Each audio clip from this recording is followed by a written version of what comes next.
Hello guys, ఈరోజు మనం ప్రపంచంలోనే అతిపెద్ద హిందూ ఆలయం శ్రీరంగం గురించి తెలుసుకుందాం. ఈ ఆలయం గురించి తెలుసుకునే ముందు మరెన్నో ఇంట్రెస్టింగ్ వీడియోస్ కోసం మా యూట్యూబ్ ఛానల్ని సబ్స్క్రైబ్ చేసుకోండి. అలాగే పక్కన ఉన్న బెల్ ఐకాన్ని కూడా క్లిక్ చేయండి.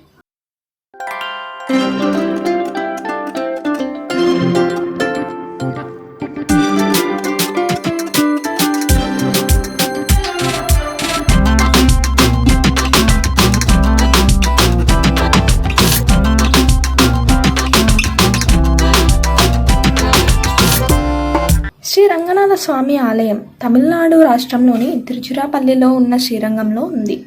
ఈ గుడిని తిరువరంగం అని కూడా పిలుస్తారు. ఈ ఆలయంలోని ప్రధాన దైవం విష్ణువు. ఈ ఆలయాన్ని తమిళ నిర్మాణ శైలిలో నిర్మించారు. ఈ క్షేత్రాన్ని విష్ణువుకు ప్రీతికరమైన 108 దివ్య దేశాలలో ఒకటిగా పరిగణిస్తారు వైష్ణవులు. ఈ ఆలయంలో తెంకలై సాంప్రదాయంలో పూజాధికాలు జరుగుతాయి. దక్షిణ భారతదేశంలో పురాతనమైన ప్రముఖమైన వైష్ణవ ఆలయాల్లో ఇది ఒకటి. ఈ ఆలయ చరిత్ర చాలా సుప్రసిద్ధమైనది. కావేరీ నదిలో ఒక ద్వీపం వంటి దానిలో ఉండే ఈ ఆలయం ఎన్నో ముస్లిం యూరోపియన్ల రాజుల దండయాత్రలకు గురైంది. ఈ ఆలయ ముఖద్వారమైన రాజగోపురం దాదాపు 13 సెంట్ల విస్తీర్ణంలో ఉంది. ఈ గోపురం ఎత్తు 237 అడుగులు కావడం మరో విశేషం. ఈ గోపురానికి 11 అంతస్తులు ఉన్నాయి. తమిళ నెల మార్గలిలో జరిగే 21 రోజుల పాటు జరిగే ఉత్సవంలో దాదాపు 10 లక్షల మంది పాల్గొంటారు. శ్రీరంగంలోని ఈ దేవాలయాన్ని ప్రపంచంలోనే అతిపెద్ద హిందూ ఆలయంగా పేర్కొంటారు. నిజానికి కంబోడియాలోని అంకోర్ వాట్ ఉన్న ప్రస్తుతం అతిపెద్ద బౌద్ధ దేవాలయంగా మారిపోయింది. ఈ దేవాలయం 156 ఎకరాల్లో 4116 మీటర్ల చుట్టుకొలతలతో భారతదేశంలోని అతిపెద్ద ఆలయంగా నిలిచింది. అలాగే ప్రపంచంలోనే అతిపెద్ద మత ప్రదేశంగా ప్రసిద్ధి చెందింది.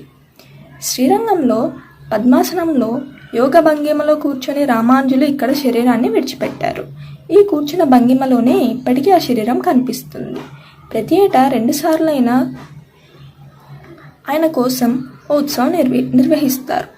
ఆ సమయంలో కర్పూరం, కుంకుమ పువ్వును ముద్దగా నూరి రామానుజుల శరీరానికి పూస్తారు. అందువల్ల ఆయన శరీరం ఓ ఎర్రని వర్ణంలో విగ్రహంలా మెరుస్తూ కనిపిస్తుంది.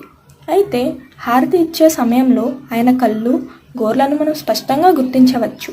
కుంకుమ పువ్వు లేపనాన్ని అక్కడ అద్దకపోవడం వల్ల హారతి వెలుగులలో అవి మరింత ప్రకాశవంతంగా కనిపిస్తాయి. గోవాను పోర్చుగీస్ వారు పాలిస్తున్న సమయంలో సెయింట్ ఫ్రాన్సిస్ జేవియర్ అనే క్రైస్తవ మతస్థుడు ఇక్కడ సువార్త వ్యాప్తికి కృషి చేశాడు.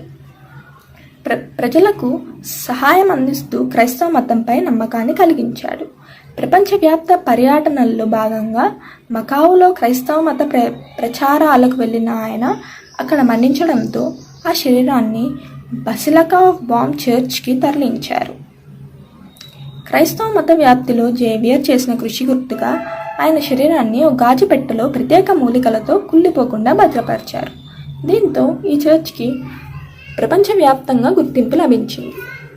గోవాలో పర్యాటకంలో ఇది ఒక ముఖ్యమైన సందర్శనీయ స్థలంగా పేరుగాంచింది.